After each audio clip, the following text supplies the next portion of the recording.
The process started with a document verification process, wherein we were asked to sit in a room and arrange the docs in a particular order and come to the registration desks one by one to get them verified.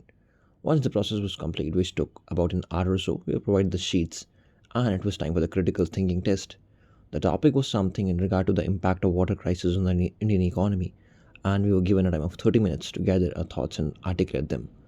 Once this was complete, it was time for the mighty interview, and we were given a panel and slot numbers. After waiting for a short while, it was time for my interview. The first question was the usual one: tell me something about yourself, which I answered in great details. The interviewers were keen to know more about my work ex and asked me questions regarding what was my typical day, the profits of the company in the financial year 23-24, and some other related questions. The third question was: tell us something about your family. And once I answered that, the instant follow up question was: why don't you go for your father's profession, which is a really sought after profession? And I told them that this profession never intrigued me, and it's something that is very intuitive that this profession is not for me. They seemed quite satisfied with the answer. Then comes the question number five, which was about the field I want to specialize in.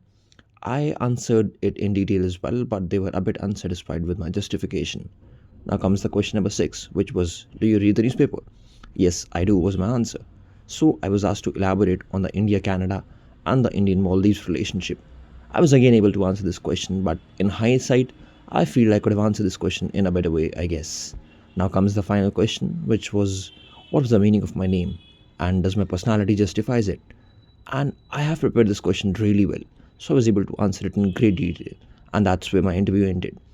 Talking about the overall experience, I think barring one or two questions, I was able to answer all the questions in the way I expected. Thanks for watching the video. Please subscribe if you want to get a video on my other interview experiences as well.